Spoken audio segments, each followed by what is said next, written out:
आज जो बात मैं कहने जा रहा हूँ वह केवल उन लोगों के लिए नहीं है जिन्हें पढ़ते समय नींद आती है, बल्कि उन सब के लिए है जो अपनी जिंदगी में उठना चाहते हैं पर उठ नहीं पा रहे, जो हर रात कहते हैं कल से पढ़ूंगा, और हर सुबह वही नींद, वही सुस्ती, वही अधूरा वादा।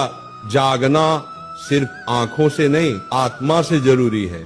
उठने के लिए अलार्म की नहीं, मकसद की आवाज चाहिए। नींद तो हर जीव को आती है, पेड़ को भी, पत्थर को भी, पर जागता वही है जो जानता है कि उसे कहाँ पहुंचना है। अगर तेरे भीतर ज्वाला जल रही है ना, तो नींद तेरे पास आने से पहले ही जलकर राख हो जाएगी। राधा रानी का नाम लेने का मतलब क्या है? वो जागृति है, वो प्रेम है, वो भक्ति है, और जो सच्चा प्रेम करता है वो कभी आलसी नहीं होता।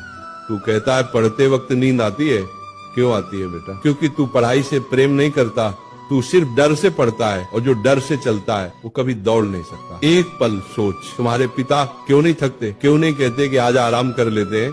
क्योंकि उनके भीतर का कर्तव्य प्रेम से बड़ा है। तो जब भी पढ़ते वक्त नींद आए ना, एक बार अपनी माँ की थकी हुई आंखें याद करना। उस वक्त तेरा खून खुद उबल उठेगा, क्योंकि माँ बाप की आंखों में नींद नहीं है तो बेटा तुझे भी सोने का अधिकार नहीं है।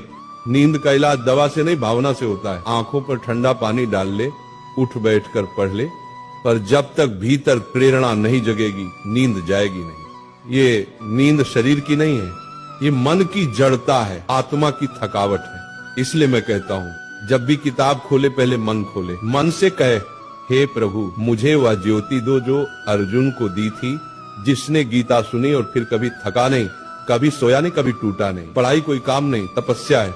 जैसे तस्य मुनि तप करते थे ना, वो जंगल में पत्थरों पर वर्षों तक बैठे रहते थे, वैसे ही विद्यार्थी का तप है। किताबों के बीच बैठना, रातों को जगना, आंखों से आंसू गिरना, फिर भी पन्ने पलटते रहना, क्योंकि जिसने तप किया वही तेज हुआ। तेजस्वी वही बनता है जो नींद को हरा।